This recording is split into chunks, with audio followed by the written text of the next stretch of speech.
Surtout, il y a combattant dans la lignée TV, chaîne Nabino, il y a combattant et Outiko Kriami à Paris.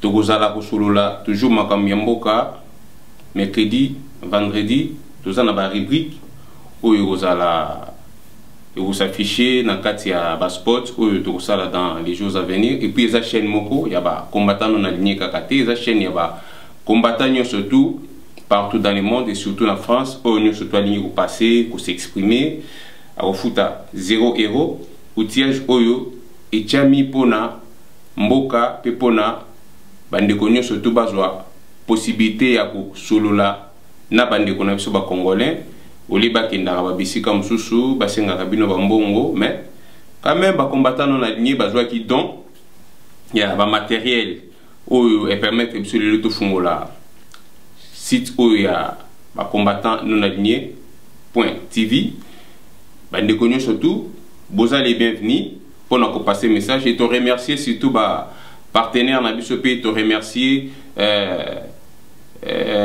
visionnaire oyo à Salibiso badon oyo dont jeter les noms toujours pour na kobundela Congo tozali elongo mais oya ko finga oya ko chola a to répondre kaka a eka donc ndenge to te koloba siko lelo na mokula lelo to ko parler sur manifestation au Yerusalem à Paris le 21 avril et au Bandana place des Bastilles ti na République thème nango thème nango zali qui est mon prochain togolobe la makam ya rassemblement togolobe la makam ya IDPS parti politique oyo to conjuguer na passé pe togolobe la makam ya élection na conclave ya Moïse Katumbi ou Salimana, Afrique du Sud. D'emblée déjà pour la bit décision à Bissonning et Tolobi, tout parler sur manifestation au Salima le 21 avril. Et au Bandana Bastille, Tina place de la République, et au Bandana partir à 14 h. Manifestation à Bicolonion surtout, Tobeni Sami, Pona, côté les Mela, dictateur africain. Oyo baza ku lingabola mu ya ba peuple na bango te me bazo talaka ba intérêt personnel na bango et manifestation na pena et singeli na biso ba congolais to ya ebele ezali pe pona ko dénoncer ba viol ba massacre ba mabenyo surtout ezali ko sali makati na ba mboka na biso pe ba congolais na biso ya bandeko na biso ya Congo Brazzaville boya ebele donc voilà d'emblée déjà tant on a zo le bela makam ya IDPS photo conjuguer yango n'a passé IDPS lelo eda kokivi des partis politiques moro eza tiroir est bien mais na kat nango dans ba dossier pourri ebele ce qui lelo pas sur tout ça nango c'est parce que parti politique wana ba préparer ki ba cadre o ba ko relève l'obité na kat parti politique wana je me suis rendu compte aujourd'hui que papa Etienne Tshisekedi de Mulumba paix à son âme azaki entouré na ba vautour na bateau bazali ko penser toujours na ba mabumu na bango comme nous les combattants non alignés nous disons que non, les Congo a besoin des gens a besoin des institutions fortes et non des gens forts et nous disons aussi nous voulons bien les gens qui vont combattre pour une cause et non les gens qui combattent pour leur ventre. Premier ministre Ouazali Lolankatia Congo disent mais il y a combat pembeni il y a combat politique pembeni il y a leader farouche de l'opposition Etienne Tshisekedi de Mulumba paix à son âme tout le monde est qui moutonna pour vendre la pembeni à papa Tshisekedi il y a moi na soutenir qui est donc moi j'aime un combat de conviction na mina combat il y a tribalisme et na mina combat il y a gourmandisme et na mina combat il y a koluka intérêt na ngamote na mina combat il y a intérêt général p combat na eza na mina combat il y a conviction et j'avais soutenu ces messieurs dont j'appelle aujourd'hui ma famille d'abord, je l'avais soutenu par conviction, croyant que 32 ans il y a combat politique, il y a papa Tshisekedi de Mulumba, je vois qu'il m'a expérience. Or, ce qu'on voit aujourd'hui, c'est le contraire. nakanisa un frère démocrate qui est battu à la manifestation va militer normalement comme il se dit dans un pays de droit parce que ça slogan pays état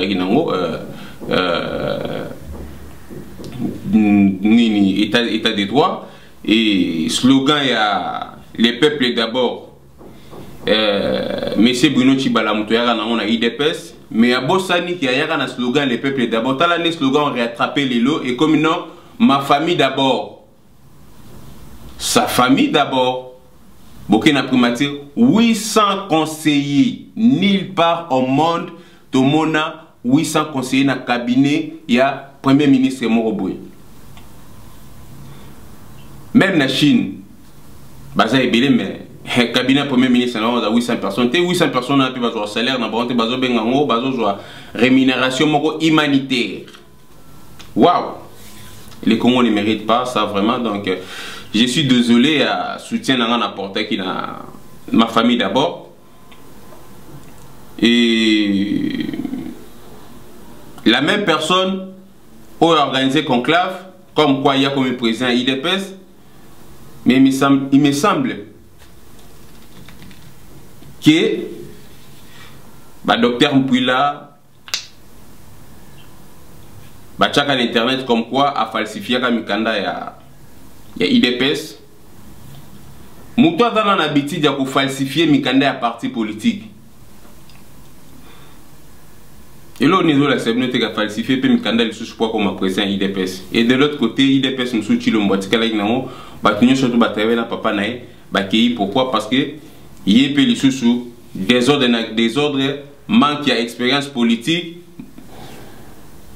Voilà, de tout le bagage, la partie politique, mon photo conjugué, on a passé parce que parti politique, et d'ailleurs, il y a patrimoine national, il y a Congolais, surtout, des gars qui n'ont qu'à même capable de diriger, il y a gouverner, la preuve, il y a tout le monde en Chibala, Banda, qu'on a qui chasse le roi Mayebo, M. Suzo Kouya, n'a pas dans le 4 et na cabinet nae bande kwa mwasi nae bana banoko nae bana batata mwasi. Je suis la seule personne qui est mieux placée à koloba ba vérité on a parce que nazaki na bango et puis na soutenir qui est na soutien na ngana yepsa que non na dans besoin na yoka ba policier na biso baza na cantine ba militaire na so baza na cantine ba fonctionnaire baza la payer éducation et c'est la malamu na Congo parce que balobaka la force d'un peuple c'est l'éducation. Moutounio surtout, azwa quand même Moussala, na fin du mois, azwa juste rémunération, il y a Moussala wa Salaki. Du moment où on a monique non, c'est le contraire. Et c'est même Premier ministre, azwa aussi grande quantité qui est à mon dos voyager dans Mboka Bapaya, il faut à la sogi visa na yo, et ça à jour, à comme en Angleterre, bah refoulé, bah kangé nano, bah tiens à moi quoi mon boye, comment bah ben à quai d'Orsay pour bah s'engueuler visa, il y a au côté en France. Franchement, les Congos ne méritent pas ça. Nako s'éterniser sur ma cambia. Il y a ma famille d'abord. Avançons. Mais tu es qui banda kono surtout bino yibi bo sombi na kishasa lokwa mayebo. Tant que tu côté état de droit, boko justifier bambongo na bino bozo ki ondeni po bosomba banda kona ni surtout bosombi. Monsieur Sozokoya, batu bakufi, batona bakufi, bako ki ne peut pas perdre bonté. Il faut vous dédommager ma famille na bango. Le coup là tout dans l'état bananière, tout dans la carte état réalité, tout état de droite, il y a un union sur les autres mais tant état de droit aux ala, banda qu'on a union sur tout ce beaucoup justifié, n'denge bosoula y bambon et ressomaté, monsieur se recommande à crèche ya ba na biso, monsieur se recommande à polyclinique, monsieur se recommande à commissariat. Bref, quand tu as l'élection, mais normalement l'élection fallait organiser en fin décembre 2017. Le prolongement est une mauvaise volonté, mauvaise foi pour organiser l'élection. Et l'élection, on a l'élection électronique parce que la machine, on a déjà, ils ont déjà, s'ils votent déjà, Moutou, si va voter déjà, on est à 80%. Quand tu as conclave, il y a Moïse Katumbi ou Salemine en Afrique du Sud, tous en la démocratie. Tant qu'il y a Monique, non?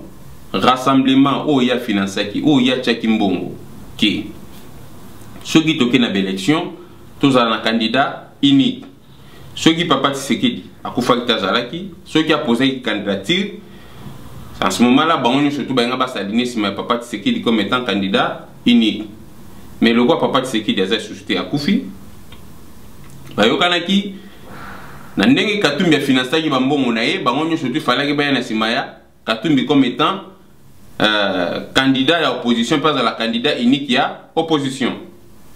Mais après vu que parti on a d'autres ba photo conjugal on a passé ça en coquille vide et comment il dépêche Mobake, il dépêche Chilombo, il dépêche Sibala, les falsificateurs il y a des documents, il dépêche il dépêche comment Ebele. Il dépêche comment Ebele. On a besoin de bien sûr non aligné. Tout ça c'est ma Moutouté, tout ça c'est ma Congo, toujours défendre l'intérêt du peuple congolais. Et combat na biso eza combat ya bolamu ya peuple congolais nyoso tout. Combattant non aligné ya boy ko keni na sima ya mutu. Parce que ba congolais to comme ça bat lokola ba gourou na biso. Tango boke sima mutu, mutu na ko décevoir bino lobi. Yango na biso to lobi que non. Il nous faut les gens qui sont, il nous faut les gens qui combattent pour une cause et non les gens qui combattent pour leur ventre. Et biso, ba combattant non aligné, tous à combattre pour une cause. Et cette cause, c'est ramener la démocratie en République démocratique du Congo, apporter la sociale au peuple congolais et répondre aux besoins et aux attentes du peuple congolais. Et non seulement ça, nous devons aussi savoir une chose. Même Bible Lobby Nabiso, on demandera beaucoup à celui qui en a confié beaucoup. Et on demandera paix à celui qu'on a confié paix. Tant on a bon pourquoi. Mais bateau basala qui na gestion ya moka. Na période ya maréchal Mobutu Tiba au bazouya de l'eau. Ce qui te comme na état réel, tout état des droits, tout retourne à baron mingi. Par rapport ya gestion na bango, par rapport il y a Ebele au mot que confié qui bango parce que jusque là attaque combattant moko à cause aux affaires azate il y a on a bien abandonné qu'on a pas combattant ba résistant il est temps de participer dans la gestion de mot cannabisou tous à la ba protestataire tous se préparer ceux qui béque l'élection aux ala tout côté na élection députation ce que vous avez tout côté la députation élection ba gouverneur ce que vous avez tout côté la élection et puis combat na chose combat mon spirituel. Pourquoi on a la spiritualité? Parce que Congo na biso lelo tout peuple congolais a comme idolâtre soka yaki kombo mututel abani goyembele banze mo matin midi soir a comme quoi adorer. Alors idolâtrie et mimaka aveuglement, idolâtrie et mimaka abrutissement, idolâtrie et bomaramboka. Et idolâtrie et mimaka.